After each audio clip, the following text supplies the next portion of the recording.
Fui limpar o quarto do meu neto e encontrei algo que destruiu a imagem perfeita que eu tinha da minha família. Mas o que descobri depois me fez entender que às vezes a verdade dói, mas também liberta. E o que aconteceu nos meses seguintes foi algo que jamais imaginei viver aos 65 anos de idade. Antes de continuar, inscreva-se no canal e comente de onde você está assistindo. Adoramos saber até onde nossas histórias chegam. Suas mensagens são a nossa maior motivação para continuar trazendo essas histórias reais e emocionantes. Meu nome é Lúcia. Tenho 65 anos e durante toda a minha vida acreditei que conhecia minha família melhor do que ninguém. Acreditei que o sucesso financeiro que construímos juntos era sinônimo de união, de amor verdadeiro, de cumplicidade.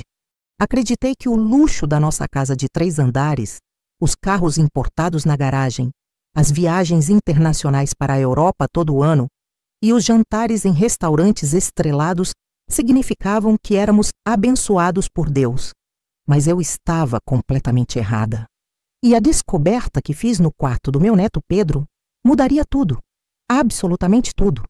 Moro em São Paulo, num bairro nobre da Zona Sul, uma daquelas ruas arborizadas, silenciosas, onde cada casa vale milhões. Meu marido Ricardo faleceu há 2 anos de um infarto fulminante. Ele tinha apenas 68 anos. Foi tão rápido que nem tivemos tempo de nos despedir. Ele estava no escritório, numa reunião importante, quando sentiu a dor no peito. Quando a ambulância chegou, já era tarde demais. Ricardo era empresário, dono de uma rede de lojas de materiais de construção, que se espalhava por 3 estados. Começou do zero, como ele sempre fazia questão de contar. Filho de operário criado na periferia, conseguiu construir um império através de trabalho duro e determinação. Ou pelo menos era isso que todos acreditávamos. Ele deixou um patrimônio considerável, imóveis em bairros nobres de São Paulo, uma fazenda no interior de Minas Gerais, apartamentos na praia, investimentos em fundos imobiliários, ações na Bolsa de Valores.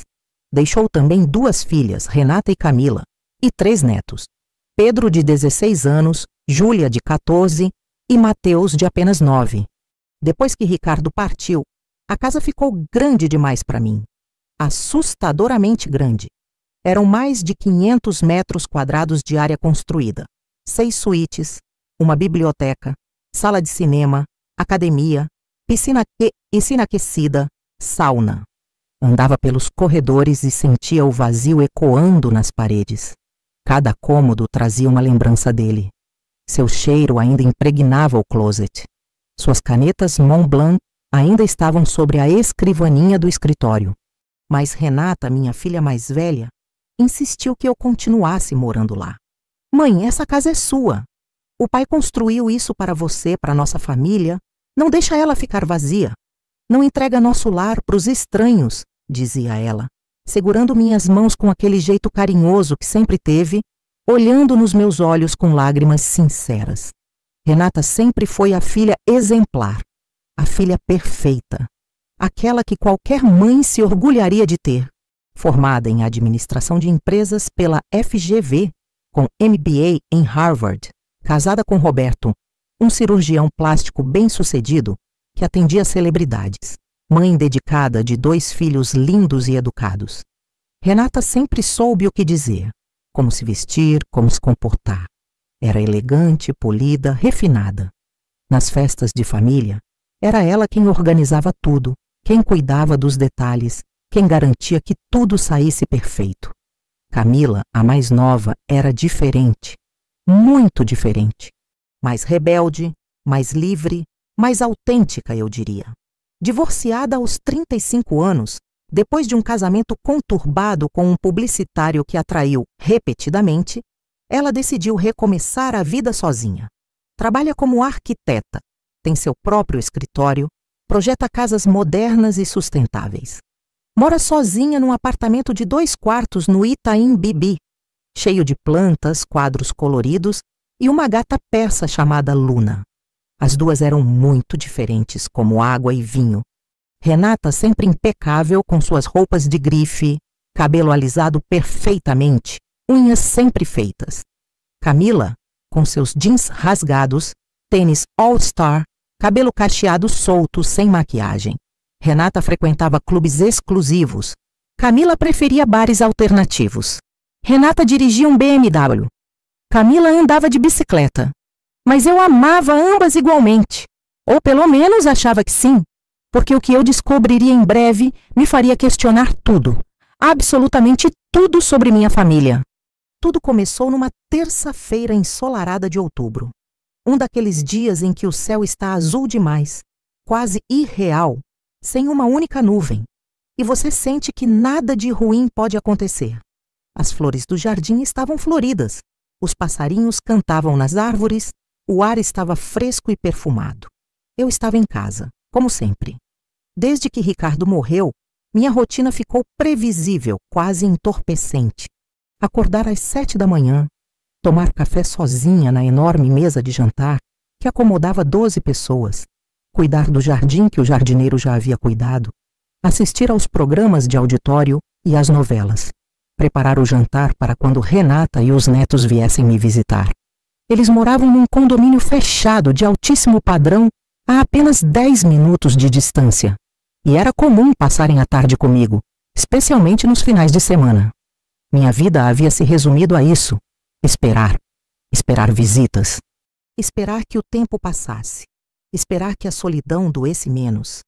Naquele dia, Renata ligou pela manhã por volta das 10 horas. Mãe, bom dia, tudo bem? Tudo, minha filha. E você? Olha, mãe, posso deixar o Pedro aí hoje à tarde? Vou ao salão de beleza e depois tenho um compromisso importante com o Roberto.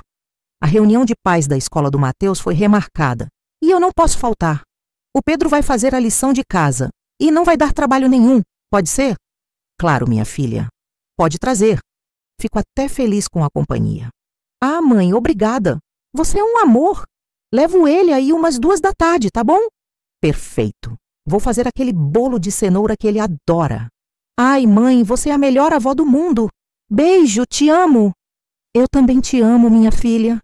Desliguei o telefone com um sorriso no rosto. Adorava quando meus netos vinham me visitar. Mesmo que ficassem grudados nas telinhas dos celulares e computadores, só de tê-los por perto meu coração se aquecia. Pedro era meu neto mais velho, um menino alto, magro, com o rosto cheio de espinhas típicas da adolescência. Sempre quieto, sempre vidrado no celular ou no computador do quarto. Não era de conversar muito, respondia com monossílabos, vivia naquele mundo paralelo que os jovens de hoje habitam. Mas eu não me importava. A geração deles é assim, pensei, diferente da nossa. Eles cresceram com tecnologia, com redes sociais, com uma realidade que nós nem conseguimos compreender direito. Passei a manhã preparando tudo. Fiz o bolo de cenoura com cobertura de chocolate, aquele que Ricardo adorava e que Pedro herdou o gosto. Preparei suco de laranja natural. Arrumei o quarto de hóspedes, trocando as toalhas, ajeitando a cama, certificando-me de que tudo estava perfeito. Renata deixou Pedro por volta das 2 da tarde, como prometido. Ela estava linda, como sempre.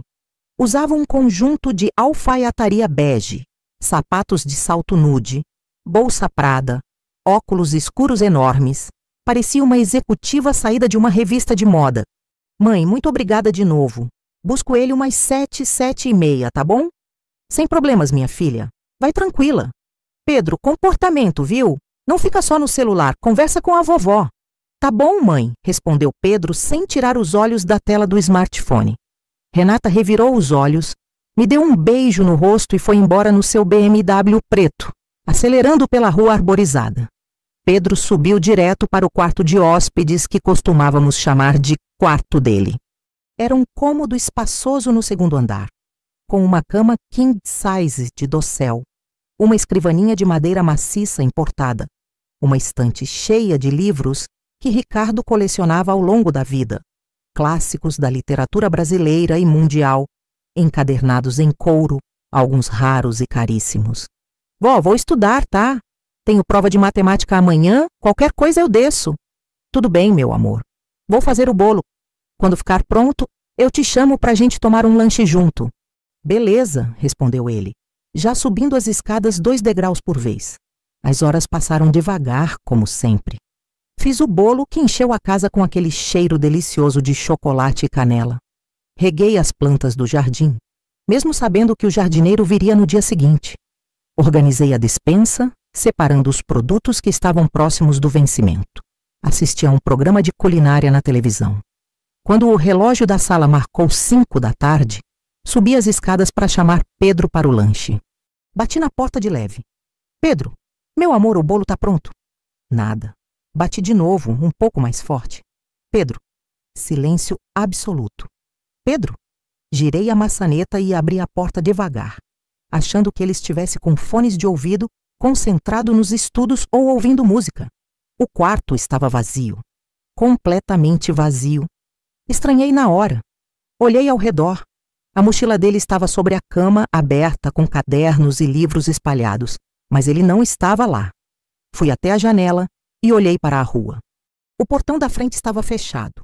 Ele não tinha saído de carro, e o portão eletrônico fazia barulho quando abria. Desci correndo, o coração já acelerado.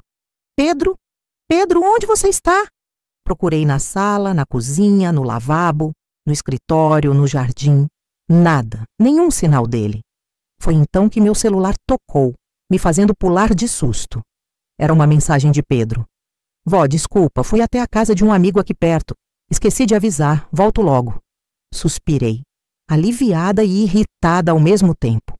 Aquele menino não tinha avisado antes. Podia ter me dito. Mas tudo bem, pensei, tentando acalmar meu coração ainda disparado. Pelo menos está seguro. Está com um amigo. Voltei ao segundo andar, decidida a arrumar o quarto antes que ele voltasse. Era um hábito meu, quase uma compulsão.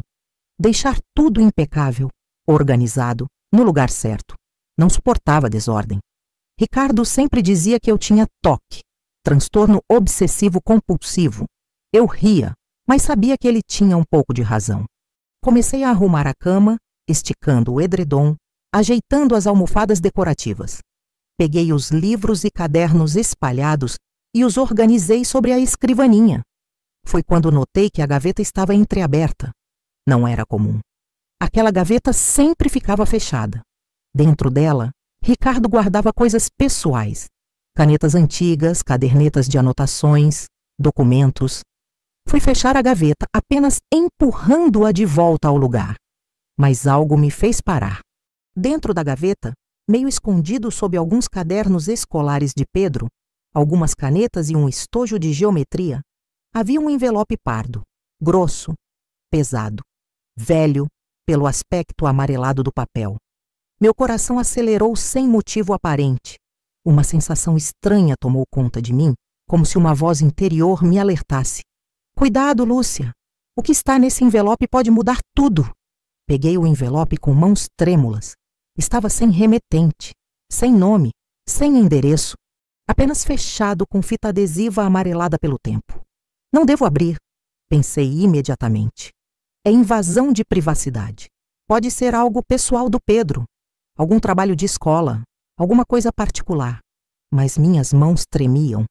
Algo dentro de mim, uma intuição profunda, quase primitiva, dizia que aquilo não era normal, que aquele envelope guardava segredos, segredos importantes. Olhei ao redor, como se alguém pudesse me ver, me julgar, mas estava sozinha, sempre sozinha. Respirei fundo e abri o envelope, rompendo a fita adesiva com cuidado.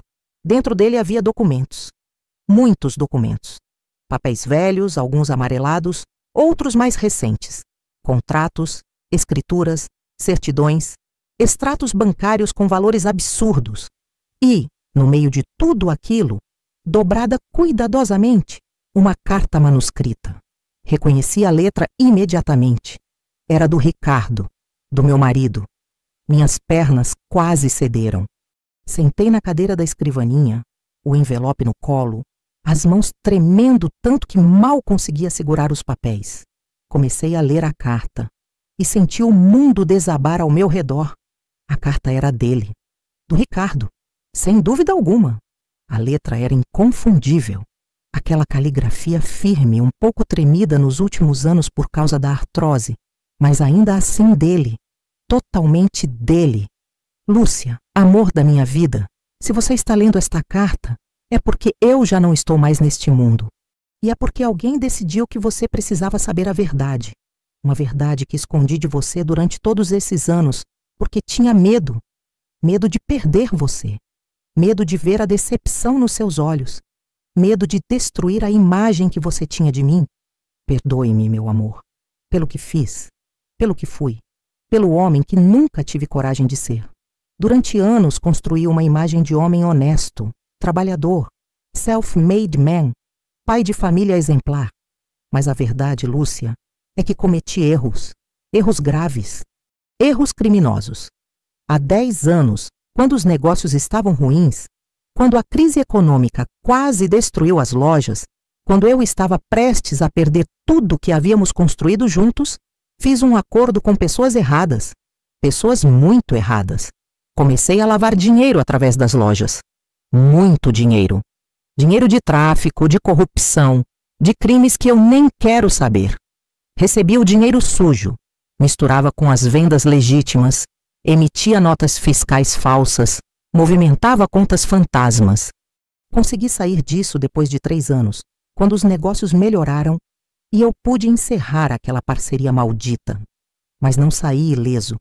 A casa onde você mora, os imóveis, os carros, as viagens, os investimentos, metade de tudo isso foi comprado com dinheiro sujo, dinheiro manchado de sangue. E Renata sabe disso. Ela sempre soube.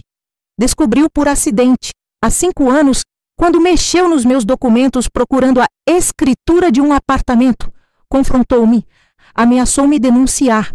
Mas depois ela entendeu.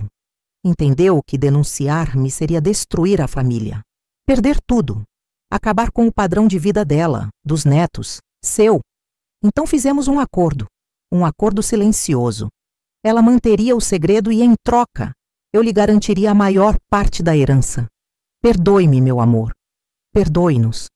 Eu fui um covarde, um criminoso, um mentiroso, mas nunca deixei de te amar. Você foi a única coisa pura na minha vida suja. Adeus, Lúcia. E perdão, Ricardo. As lágrimas embaçaram minha visão. As palavras dançavam no papel, se misturando, se distorcendo. Ricardo, meu marido, o homem que jurou me proteger, o homem que eu amei por 42 anos, o homem que dormiu ao meu lado por mais de 15.000 noites, havia me traído, havia traído nossa família, havia construído nossa fortuna com dinheiro de criminosos, e Renata sabia. Minha filha, minha primogênita, a menina que amamentei, que criei, que educei, que ensinei sobre honestidade e caráter, sabia de tudo. E me escondeu a verdade. Continuei lendo os documentos com mãos trêmulas. Havia contratos de empresas que nunca ouvi falar. Nomes estranhos, endereços suspeitos, transferências bancárias com valores astronômicos, milhões de reais entrando e saindo de contas em paraísos fiscais. E então, no fundo do envelope, encontrei algo que me fez parar de respirar. Um testamento. Mas não era o testamento oficial que o advogado da família, Dr. Fernando, havia lido para nós após a morte de Ricardo. Aquele testamento dizia que a herança seria dividida igualmente entre mim e as 2 filhas, 1/3 para cada uma. Este testamento era diferente. Nele, Ricardo deixava 70% de todos os bens para Renata, apenas 20% para Camila e apenas 10% para mim. 10%. Depois de 42 anos de casamento, depois de abrir mão da minha carreira de professora para cuidar da casa e das filhas, depois de dedicar minha vida inteira àquele homem, 10%. E havia uma data nesse testamento. Estava datado de 3 meses antes da morte de Ricardo. Ou seja, era mais recente que o testamento oficial. Alguém havia escondido esse testamento verdadeiro e apresentado um falso ao advogado. E eu tinha certeza absoluta de quem havia feito isso. Renata. Sentei na cama do quarto, ainda segurando os documentos contra o peito, como se fossem o corpo de alguém que eu amava e que acabara de morrer. Minha cabeça girava em círculos. Pensamentos atropelavam outros pensamentos. Lembranças se misturavam com revelações. Ricardo, o homem que me levava flores todo sábado, o homem que me fazia rir com suas piadas sem graça, o homem que segurava minha mão nos momentos difíceis, havia construído tudo com mentiras, com crimes, com sangue.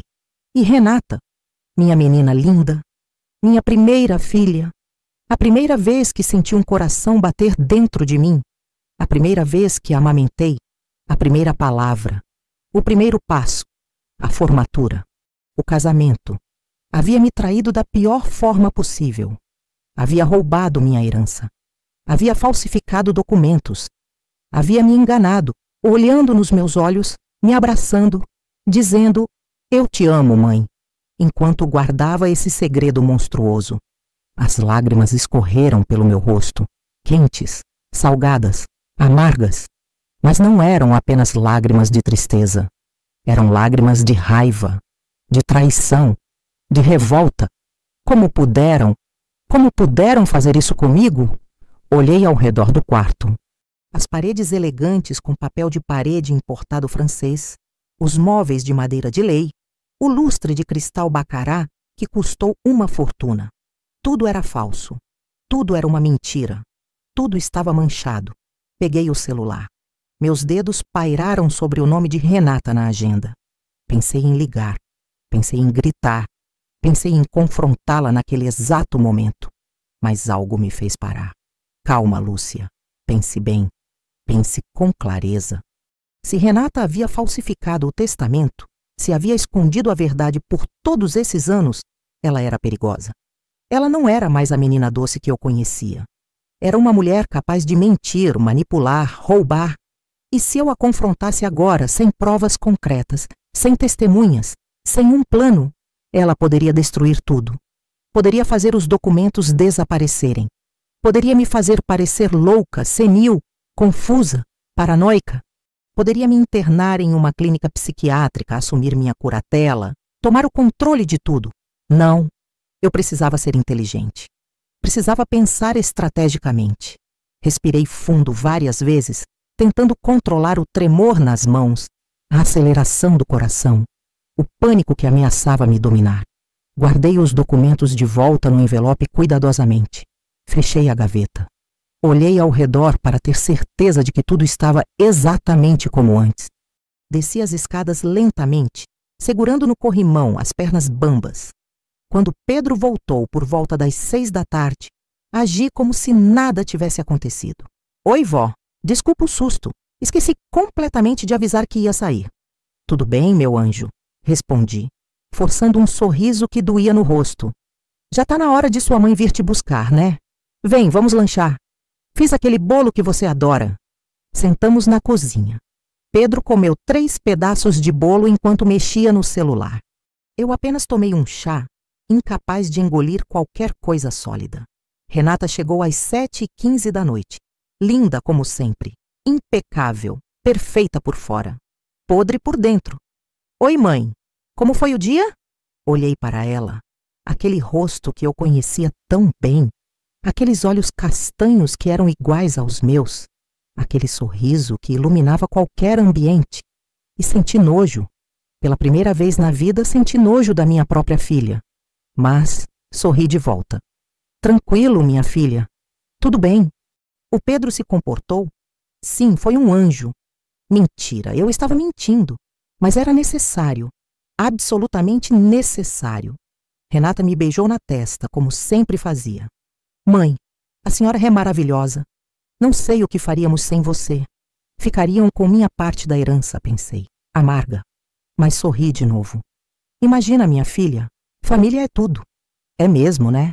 Família é tudo." Ela e Pedro foram embora no BMW preto. Acenei da porta com aquele sorriso falso ainda colado no rosto. Quando o carro desapareceu na esquina, fechei a porta lentamente, encostei nela e deixei as lágrimas caírem livremente, silenciosamente, dolorosamente. Mas dessa vez não eram lágrimas de dor, eram lágrimas de determinação, porque eu iria lutar, iria buscar justiça, iria recuperar o que era meu por direito, nem que fosse a última coisa que eu fizesse nesta vida. Nos dias seguintes, agi com extrema cautela.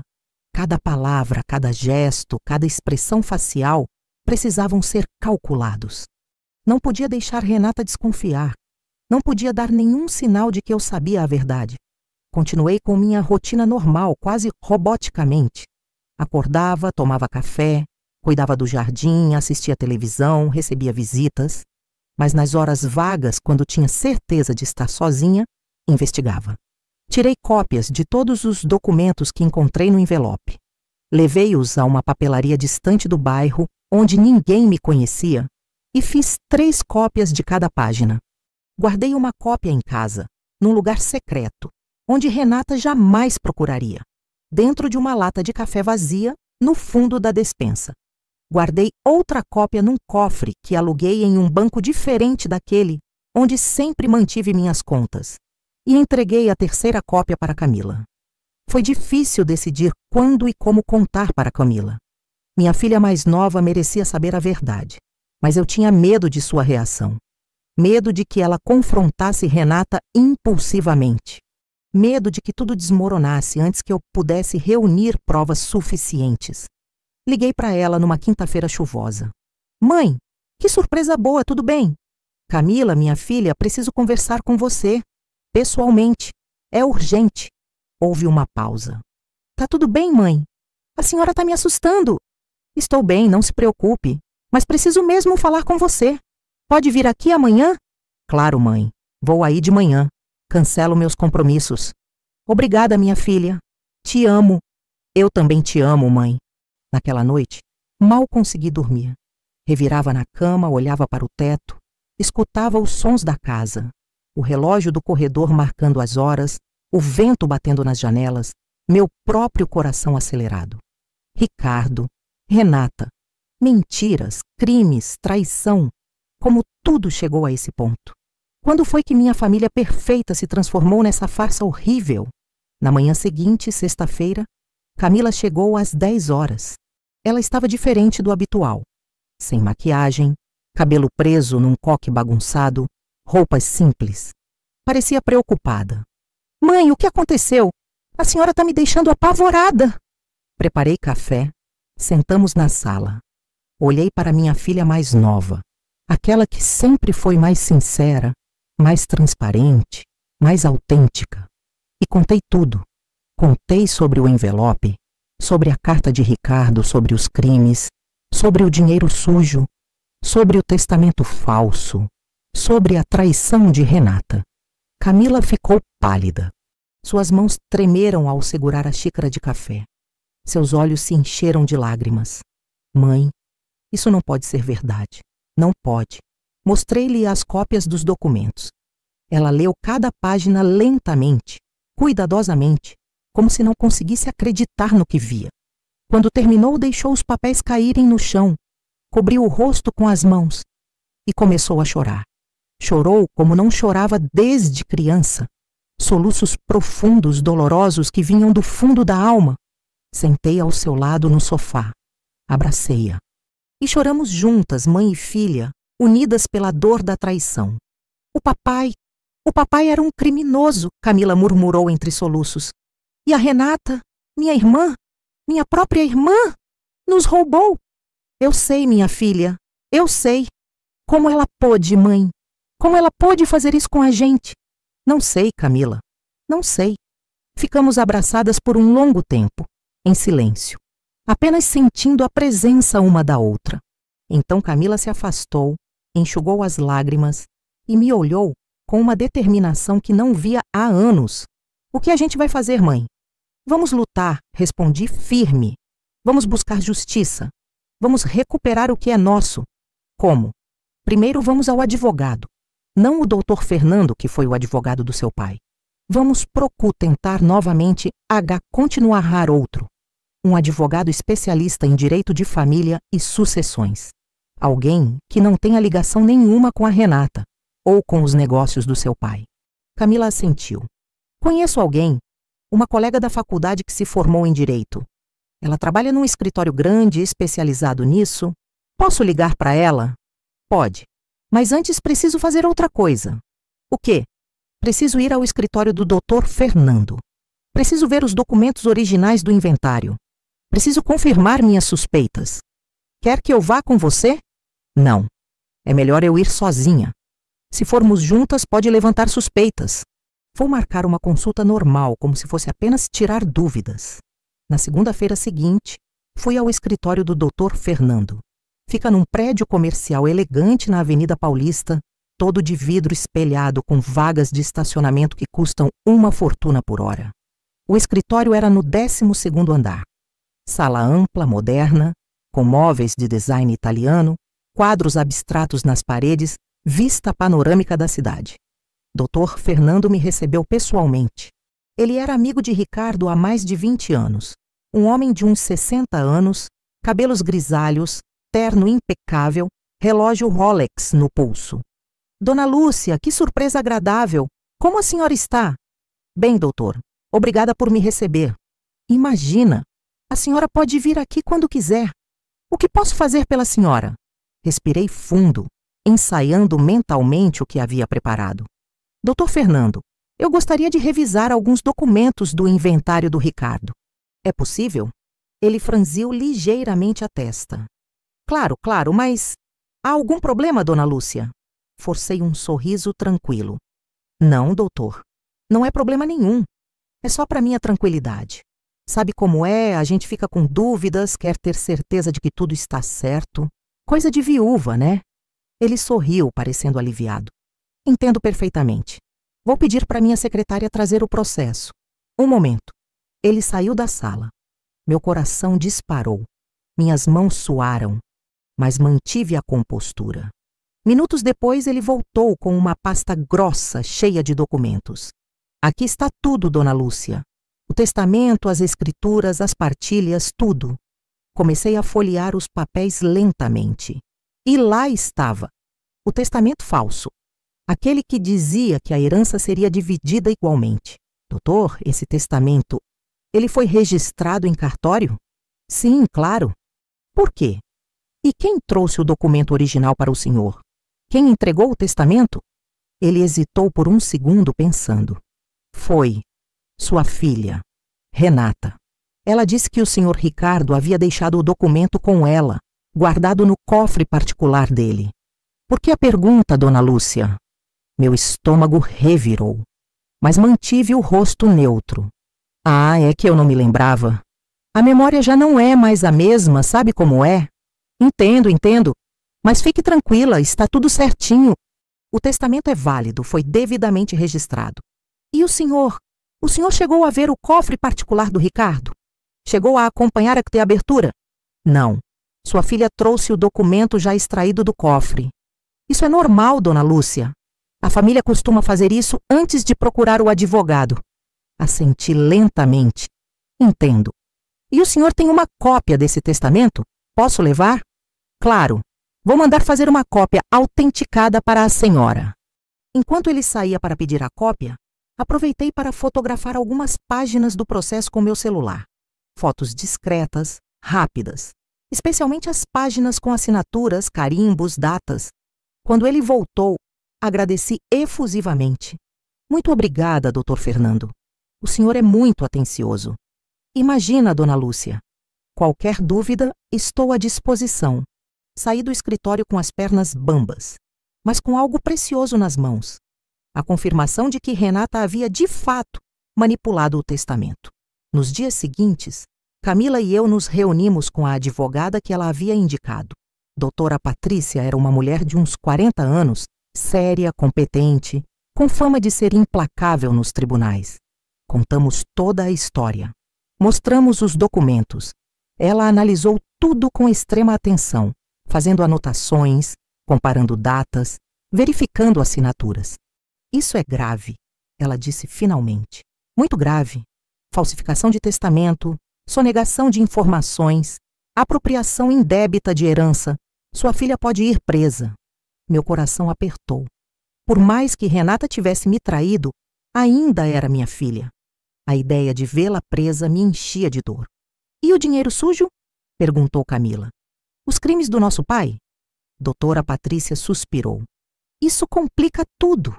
Se denunciarmos a falsificação do testamento, a origem dos bens será investigada. Descobrirão a lavagem de dinheiro. parte considerável da herança pode ser confiscada pelo Estado. Vocês podem perder muito, talvez até a casa. Olhei para Camila. Ela estava pálida. Mas há outra opção, continuou a advogada.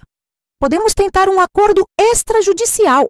Confrontar Renata em particular, mostrar as provas, exigir que ela refaça a partilha corretamente. Se ela aceitar, evitamos o escândalo público, protegemos o nome da família e mantemos os bens. E se ela não aceitar? Perguntei. Aí vamos à justiça. E seja o que Deus quiser. Camila e eu nos entreolhamos. A decisão era difícil, dolorosa. Vamos tentar o acordo primeiro, decidi finalmente. Vamos dar uma chance para ela fazer a coisa certa. Marcamos uma reunião. Eu, Camila, Renata, na minha casa, num sábado à tarde. Renata não fazia ideia do que a esperava. Quando liguei convidando-a para um almoço em família, ela aceitou entusiasmada. Que delícia, mãe! Faz tempo que a gente não faz isso. Vou levar o Roberto e as crianças também? Não, respondi firme. Só você. Preciso conversar sobre algumas coisas. Houve uma pausa breve. Tudo bem, mãe. Vou sozinha então. O sábado amanheceu nublado, com cara de chuva. O clima combinava perfeitamente com o peso que sentia no peito. Preparei um almoço simples, macarrão ao molho, salada, pão, mas sabia que ninguém comeria muito. O apetite havia desaparecido de todos nós. Camila chegou ao meio-dia. Estava nervosa, mexendo nas mãos, andando de um lado para o outro. Mãe, não sei se consigo fazer isso. Vai conseguir, minha filha. Temos que ser fortes. E se ela negar tudo? E se ela mentir? Temos as provas, ela não vai poder negar. Renata chegou às 12h30, pontual como sempre. Usava um vestido de linho branco, sandálias elegantes, cabelo preso num rabo de cavalo sofisticado. Estava linda e despreocupada. Oi, mãe. Oi, Camila. Que bom ver vocês duas. Ela tentou me abraçar. Dei um passo atrás. Renata, vamos sentar. Precisamos conversar. Ela percebeu a tensão no ar imediatamente. Seu sorriso desapareceu. O que aconteceu? Camila e eu sentamos no sofá. Renata sentou na poltrona em frente, ainda confusa. Coloquei o envelope pardo sobre a mesa de centro. Aquele mesmo envelope que encontrei no quarto de Pedro. Renata olhou para o envelope e empalideceu. Reconhece isso? Perguntei com a voz baixa, mas firme. Ela não respondeu. Apenas olhava fixamente para o envelope, como se fosse uma cobra prestes a dar o bote. Vou perguntar de novo. Reconhece isso? Mãe, eu encontrei no quarto do Pedro. Você sabia que estava lá? Renata engoliu seco. Não! Eu não sei do que você está falando. Não minta para mim, Renata. Minha voz saiu mais dura do que pretendia. Não dessa vez. Camila se levantou, pegou o envelope e jogou os documentos sobre a mesa de centro. Eles se espalharam. Contratos, escrituras, extratos bancários, a carta de Ricardo, o testamento verdadeiro. Explica isso, disse Camila, com a voz tremendo de raiva contida. Explica por que você escondeu tudo isso da gente. Renata olhou para os papéis. Suas mãos tremeram, lágrimas começaram a se formar em seus olhos. Meu Deus, como você... Explica, Renata, Camila gritou. Explica por que o papai era um criminoso e você nunca nos contou. Explica por que você falsificou o testamento. Explica por que você nos roubou. Renata começou a chorar. Não era uma choradeira falsa, daquelas que ela usava para manipular as pessoas. Era um choro profundo, de desespero genuíno. Eu estava tentando proteger vocês. Proteger? Eu me levantei, tremendo de raiva. Você chama isso de proteção? Esconder que seu pai era criminoso? Roubar nossa herança? Mentir por anos? Mãe, por favor, deixa eu explicar. Então explica, gritei. E foi a primeira vez em anos que levantei a voz daquele jeito. Explica por que eu merecia apenas 10% da herança. Explica por que você achou que tinha o direito de decidir isso sozinha. Renata soluçou. Porque eu precisava do dinheiro. Eu precisava. Houve um silêncio chocado. Como assim precisava? Perguntou Camila incrédula. Você é rica. Seu marido é cirurgião.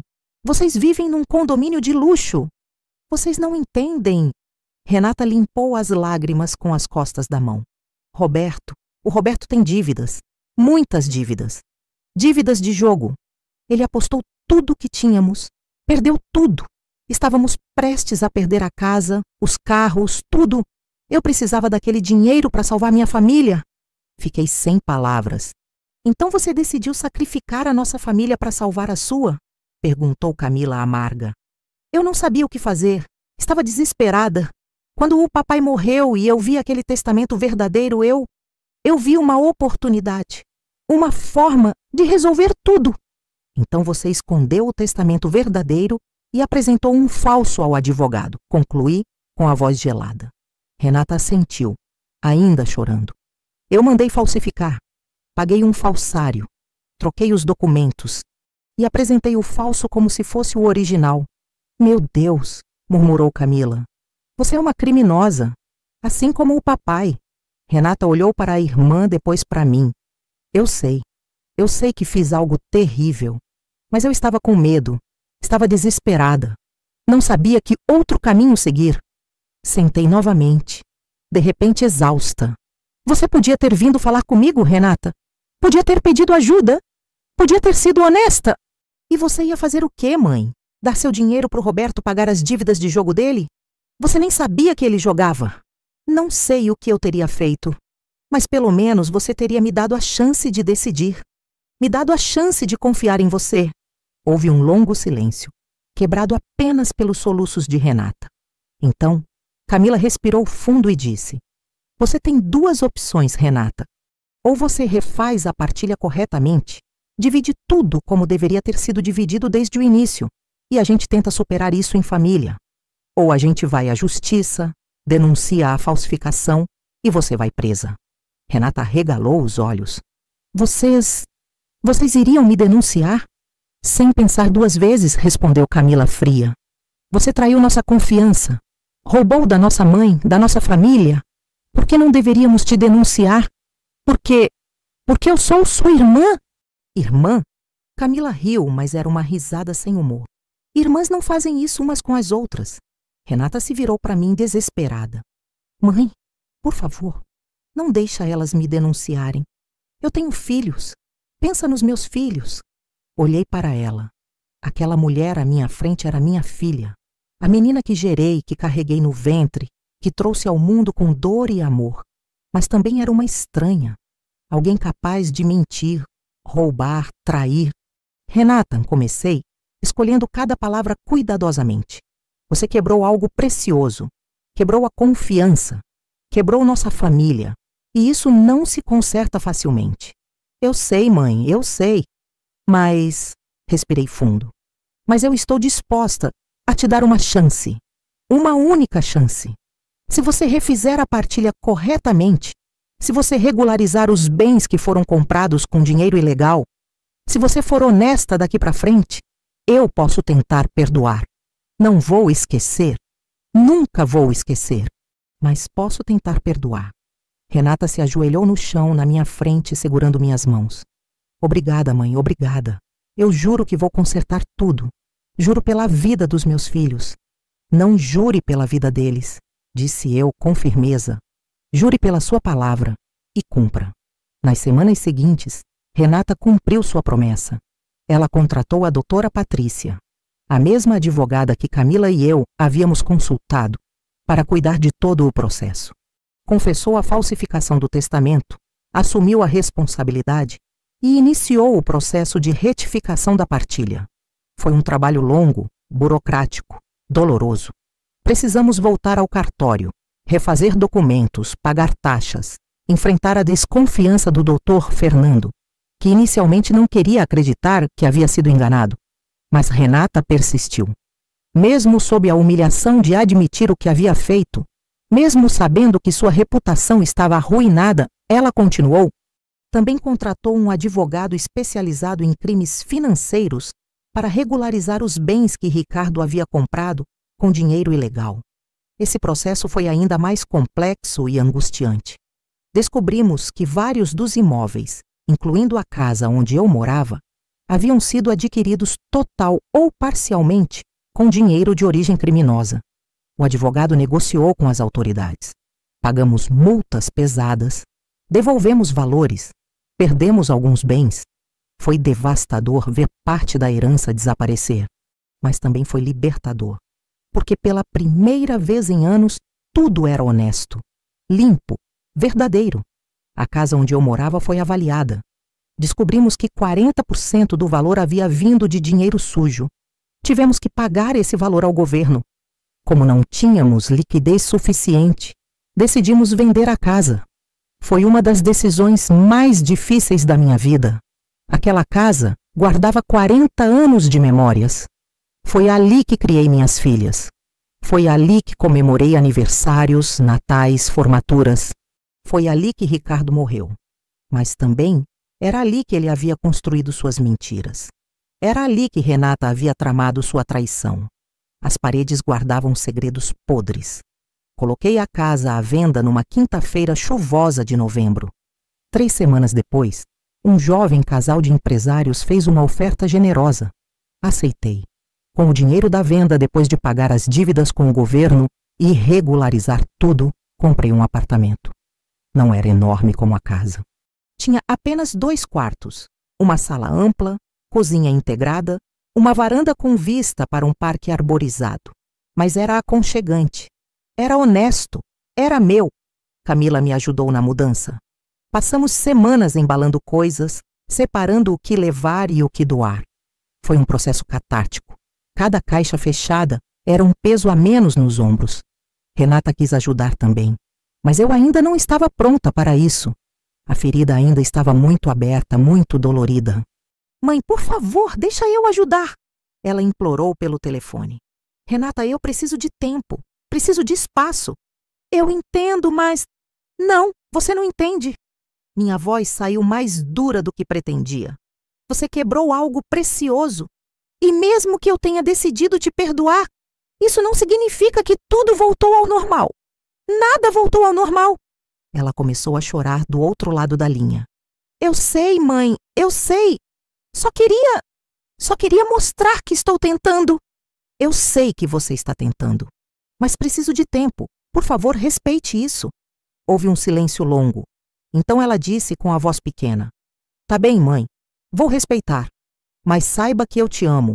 Sempre vou te amar. Eu também te amo, Renata. Mas amor sozinho não é suficiente. 3 meses depois da descoberta, a partilha foi finalmente retificada. Cada uma de nós 3, eu, Renata e Camila, recebemos 1/3 da herança líquida. Não era mais a fortuna que Ricardo havia deixado.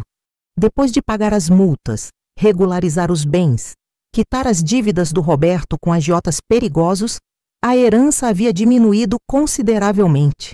Mas era justo. E era honesto. Camila e eu comemoramos discretamente, tomando um vinho no meu apartamento novo, sentadas na varanda, observando o sol se pôr atrás dos prédios. Mãe, você acha que um dia vai conseguir perdoar a Renata de verdade? Ela perguntou. Pensei por um longo momento. Não sei, minha filha. Perdão é um processo. Não acontece de uma hora para outra, mas estou tentando. Ela me liga toda semana, sabe? Querendo se encontrar, querendo conversar. E você atende? Às vezes sim, às vezes não. Depende do meu humor. Camila suspirou. É estranho, né? A gente cresceu juntas. Éramos próximas quando crianças. E agora? Agora eu olho para ela e vejo uma estranha. Eu sei como você se sente. Você acha que um dia a gente vai conseguir ser uma família de novo? Olhei para minha filha mais nova. Aquela que sempre foi autêntica, transparente, honesta. Aquela que nunca me decepcionou. Não sei se vamos ser a família que éramos antes. Aquela família morreu no dia em que descobri a verdade.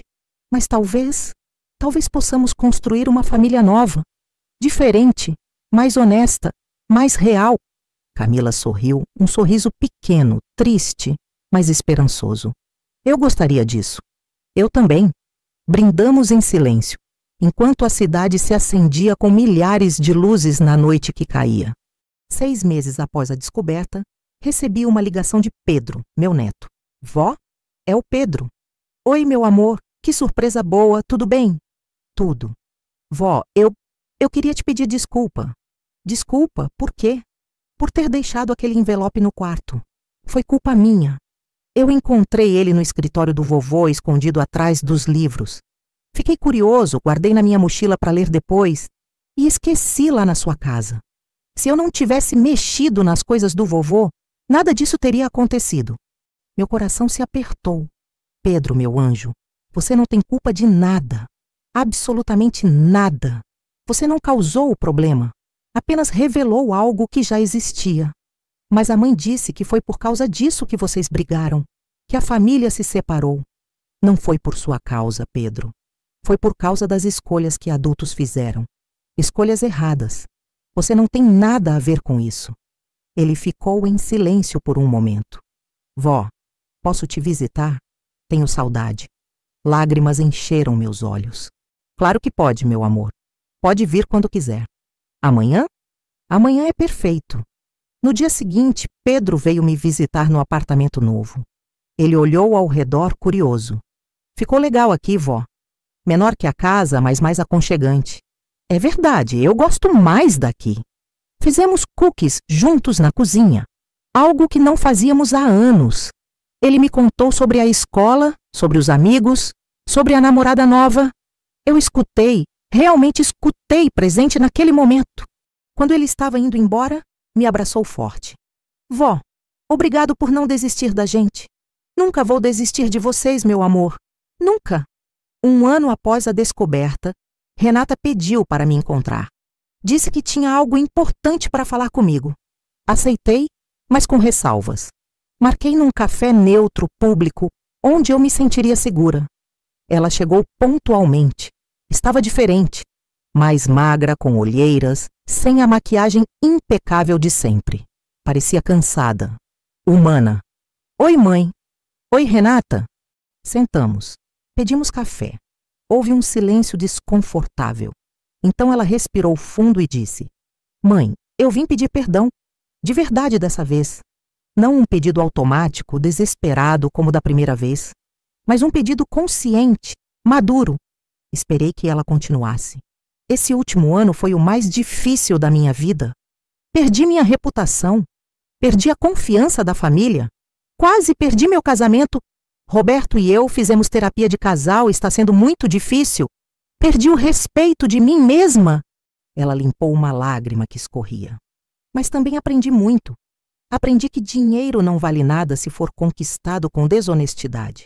Aprendi que família não se constrói com mentiras. Aprendi que eu tinha me transformado exatamente naquilo que sempre critiquei.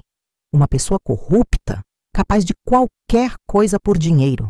Renata, deixa eu terminar, mãe, por favor. Ela segurou minhas mãos. Eu fiz terapia, muita terapia. Estou trabalhando minhas questões. Estou entendendo por que fiz o que fiz. E estou tentando ser uma pessoa melhor. Não para reconquistar seu perdão. Se você nunca me perdoar, eu vou entender.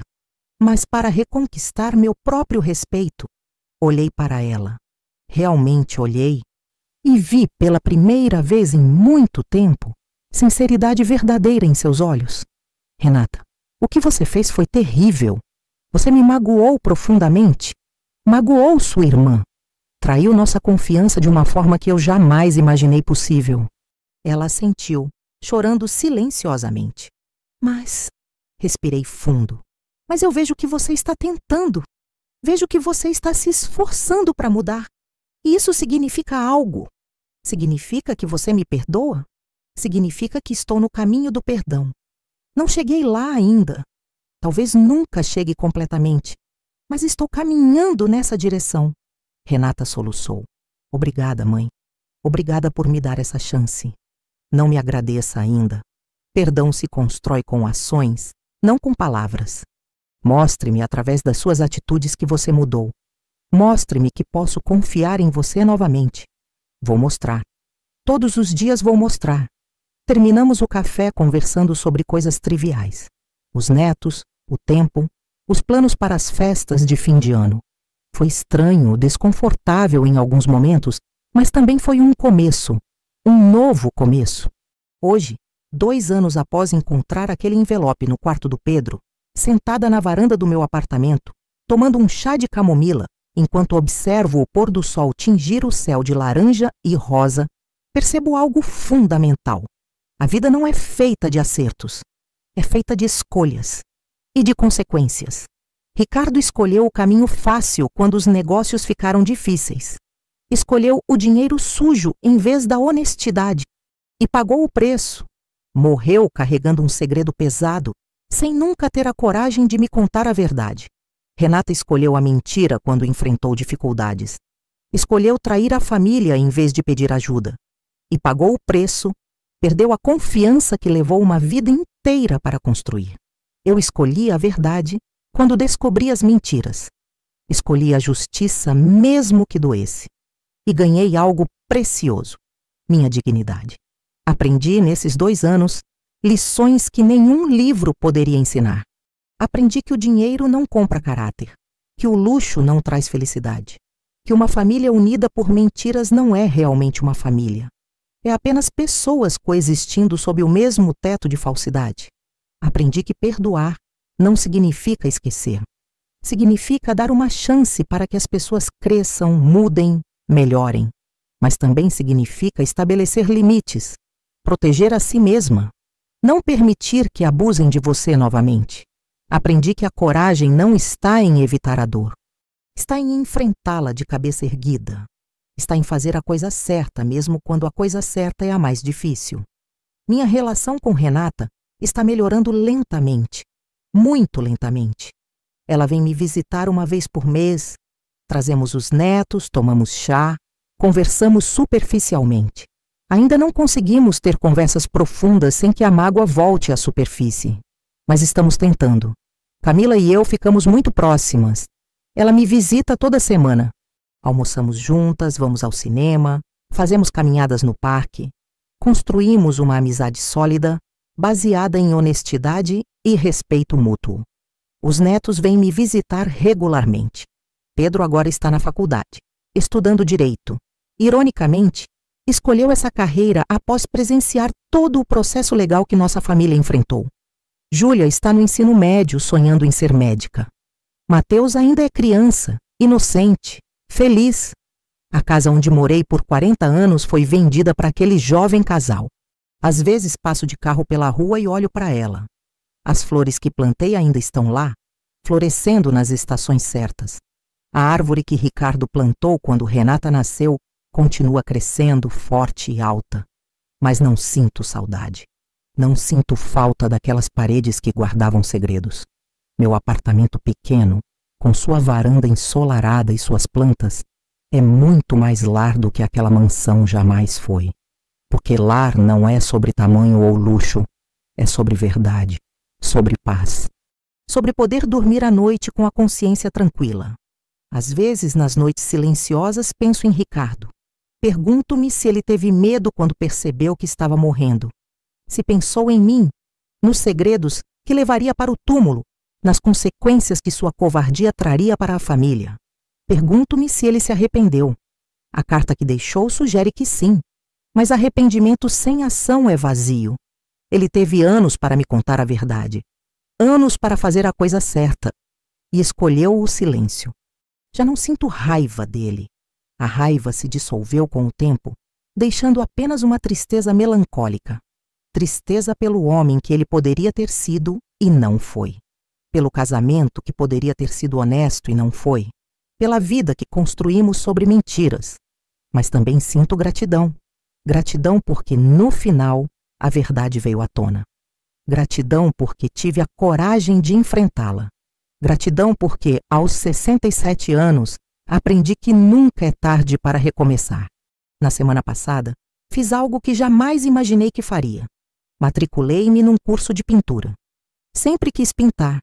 Sempre admirei quadros, cores, formas, mas nunca tive tempo. Estava sempre ocupada cuidando da casa, da família, do marido, dos netos. Agora tenho tempo e liberdade. Na primeira aula, a professora, uma senhora de uns 70 anos com cabelos brancos longos e olhos vivazes, nos disse algo que ficou gravado em mim. Pintar é sobre camadas. Você começa com um fundo, depois adiciona cores, texturas, sombras. Às vezes precisa cobrir algo que não ficou bom. Às vezes precisa recomeçar do zero. Mas cada camada conta uma história. E no final, quando você olha para a tela pronta, vê não apenas a imagem final, mas toda a jornada que levou até ali. Pensei na minha vida, nas camadas, nas coisas que precisei cobrir, nas coisas que precisei recomeçar. E percebi que minha vida é como uma pintura, complexa, imperfeita, mas autêntica. Hoje é aniversário do Ricardo. Ele faria 70 anos. Pela primeira vez em 2 anos, Renata, Camila e eu fomos juntas ao cemitério. Levamos flores, rosas brancas, suas favoritas. Ficamos ali, as 3, em silêncio diante do túmulo de mármore cinza, com seu nome gravado em letras douradas. Eu ainda sinto raiva dele, disse Camila de repente. Por ter nos mentido? Por ter construído tudo isso com dinheiro sujo? Eu também, admitiu Renata com a voz baixa. Mas também sinto pena. Ele viveu uma mentira. Deve ter sido exaustivo. Olhei para o túmulo, para o nome do homem que dividi minha vida durante mais de 4 décadas. Eu sinto paz, disse, surpreendendo até a mim mesma. Paz porque a verdade veio à tona. Porque não precisamos mais carregar o peso dos segredos dele. Camila me pegou pela mão. Renata pegou a outra. E ficamos ali, as 3 mulheres que ele deixou para trás. Unidas não mais pelas mentiras, mas pela escolha consciente de seguir em frente. Pai, disse Renata olhando para o túmulo, eu perdoo você pelo que fez, pelas escolhas que tomou. Sei que estava assustado, que estava tentando proteger a gente à sua maneira. Foi errado, muito errado, mas eu perdoo. Camila respirou fundo. Eu também perdoo. Não vou esquecer, mas perdoo. Elas olharam para mim, esperando. Fechei os olhos, respirei fundo e disse: Ricardo, eu também te perdoo. Perdoo suas escolhas, perdoo suas mentiras, perdoo sua covardia. E agradeço pelas coisas boas que vivemos juntos, porque nem tudo foi mentira. Os risos foram reais. O amor, no começo, foi real. Os filhos que criamos são reais. Abri os olhos, mas também me perdoo. Me perdoo por ter sido ingênua, por não ter percebido os sinais, por ter vivido numa bolha de conforto sem questionar de onde vinha tudo aquilo. E prometo a mim mesma que nunca mais vou fechar os olhos para a verdade, por mais dolorosa que seja. Saímos do cemitério em silêncio, mas era um silêncio diferente, não pesado, carregado de rancor. Era leve, quase libertador. Mãe, disse Renata quando chegamos ao estacionamento. Muito obrigada. Por quê? Por não desistir de mim, por me dar uma chance. Eu não merecia, mas você me deu mesmo assim. Olhei para ela. Minha filha, com todas as suas falhas, seus erros, seus arrependimentos. Renata, todos nós merecemos segundas chances. O que fazemos com essas chances é que define quem realmente somos. Ela me abraçou. E pela primeira vez em 2 anos, retribuiu o abraço completamente, sem reservas, sem a rigidez que mantinha como proteção. Eu te amo, mãe. Ela sussurrou. Eu também te amo, minha filha. 3 semanas depois daquele dia no cemitério, organizei um jantar no meu apartamento. Convidei Renata, Roberto e os netos. Convidei Camila. Foi a primeira vez em 2 anos que nos reunimos todos juntos como família. Cozinhei o dia inteiro. Lasanha, a favorita de todos, salada caprese, pão de alho caseiro, tiramisu de sobremesa. A mesa ficou pequena para tanta gente, mas ninguém se importou. Durante o jantar, conversamos, rimos, compartilhamos histórias. Pedro contou sobre a faculdade. Júlia mostrou as fotos do intercâmbio que fará no ano que vem. Mateus fez piadas sem graça que nos fizeram rir mesmo assim. Roberto, que sempre fora distante, pediu desculpas formalmente pela primeira vez. Dona Lúcia, Camila, eu sei que minhas dívidas foram a centelha que iniciou tudo isso. Quero que saibam que estou em tratamento. Parei de jogar. Participo de reuniões de jogadores anônimos. Estou tentando ser um homem melhor. Assenti. Obrigada por sua honestidade, Roberto. É tudo que pedimos, honestidade. Renata olhou para ele com orgulho e alívio, e percebi que eles, como casal, também estavam se reconstruindo. Depois do jantar, enquanto tomávamos café na varanda, Mateus perguntou: Vó, por que a gente não vinha mais aqui? Por que a família ficou estranha? Houve um silêncio. Olhei para Renata, depois para Camila. Elas me devolveram o olhar, esperando que eu decidisse o que dizer. Mateus, comecei escolhendo as palavras com cuidado. Às vezes as famílias passam por momentos difíceis. As pessoas cometem erros, magoam umas às outras. E é preciso tempo para curar essas feridas. Mas está tudo bem agora? Sorri. Está melhorando? Todos os dias um pouquinho. Que bom, ele disse simplesmente, voltando a atenção para o tablet. A inocência das crianças. Elas não precisam saber todos os detalhes sórdidos. Precisam apenas saber que são amadas. Nesta semana, finalmente terminei minha primeira pintura no curso. É um pôr do sol. Laranja, rosa, roxo, dourado. Cores vibrantes, vivas, esperançosas. A professora elogiou. Ficou lindo, Lúcia. Você tem talento. Olhei para minha obra, não estava perfeita. Havia pinceladas trêmulas. Cores que se misturaram onde não deviam, imperfeições. Mas era minha. Autenticamente minha. É sobre recomeços, me expliquei para a professora. Sobre encontrar beleza mesmo depois da escuridão. Ela sorriu. Toda boa arte é sobre isso, não é? Sobre transformar dor em algo belo. Hoje, ao pôr do sol, sentada na minha varanda com uma xícara de chá quente entre as mãos, penso em tudo o que aconteceu. Fui limpar o quarto do meu neto e encontrei algo que destruiu a imagem perfeita que eu tinha da minha família. Mas também encontrei algo mais precioso. A verdade. E a verdade, por mais dolorosa que seja, sempre liberta. Descobri que o homem que amei por mais de 40 anos era um criminoso. Que a filha que criei com tanto amor era capaz de trair. Que a fortuna que pensei ser fruto de trabalho honesto estava manchada de sangue. Mas também descobri minha própria força. Descobri que mesmo aos 65 anos eu podia recomeçar. Descobri que perdão é possível, mesmo quando parece impossível. Descobri que família não é sobre sangue ou DNA. É sobre escolher todos os dias estar presente, ser honesto, amar apesar das imperfeições. Perdi muito nesses 2 anos. Perdi a casa. Perdi parte da herança. Perdi a inocência. Perdi a imagem idealizada da minha família. Mas ganhei muito mais. Ganhei autenticidade. Ganhei paz de espírito. Ganhei uma relação verdadeira com minhas filhas, baseada não em fantasias, mas em realidade. Ganhei respeito próprio. Ganhei a liberdade de viver sem mentiras. E, mais importante, ganhei a certeza de que fiz a coisa certa. Porque, no final das contas, não importa quantos anos você tem, quanto dinheiro possui, qual o tamanho da sua casa ou o modelo do seu carro. O que importa é poder olhar no espelho e gostar da pessoa que você vê. O que importa é dormir com a consciência tranquila. O que importa é viver com dignidade, honestidade, coragem. Semana que vem, vou começar a trabalhar como voluntária num abrigo de idosos.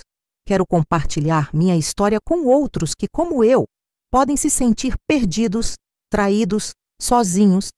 Quero dizer a eles, não é tarde para recomeçar. Nunca é tarde para escolher a verdade. Nunca é tarde para recuperar sua dignidade. Camila me deu um presente ontem. Um quadro emoldurado com uma frase de Maya Angelou.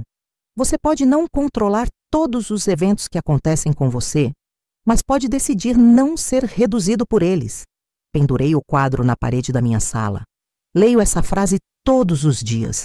E todos os dias escolho não ser reduzida pelas traições, pelas mentiras, pelas perdas.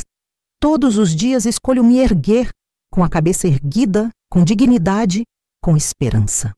Se você está lendo ou ouvindo esta história, espero que tire dela uma lição importante. A vida vai te testar. Vai colocar obstáculos no seu caminho. Vai te fazer questionar suas crenças, suas relações, sua própria identidade. Mas você tem uma escolha. Pode se deixar destruir pela dor. Pode se deixar consumir pela raiva. pode se deixar paralisar pelo medo, ou pode escolher se erguer, pode escolher enfrentar a verdade, por mais dolorosa que seja. Pode escolher perdoar, não pelos outros, mas por você mesmo. Pode escolher recomeçar, quantas vezes forem necessárias. Eu escolhi recomeçar. Aos 67 anos, com o coração partido e a confiança destruída, escolhi me erguer. E se eu consegui, você também consegue. Porque a coragem não é sobre não ter medo, é sobre ter medo e agir mesmo assim. A força não é sobre não cair, é sobre se levantar toda vez que cai. E a dignidade não é algo que alguém pode tirar de você, é algo que só você pode entregar. E eu me recuso a entregar a minha. A vida pode nos tirar muitas coisas. Pode nos tirar o dinheiro, a casa, as pessoas que amamos, as certezas que tínhamos. Mas há uma coisa que a vida nunca pode nos tirar: nossa escolha de como responder. Eu escolhi a verdade, escolhi a justiça, escolhi o perdão, escolhi a vida. E essa escolha fez toda a diferença. O sol se põe completamente agora, deixando o céu numa tonalidade azul profunda, quase roxa. As primeiras estrelas começam a aparecer. Amanhã será um novo dia, com novos desafios, novas alegrias, novas oportunidades. E eu estarei pronta, porque aprendi que não importa quantas vezes você cai. O que importa é quantas vezes você se levanta. E eu sempre vou me levantar. Sempre. Se você gostou dessa história, clique no próximo vídeo.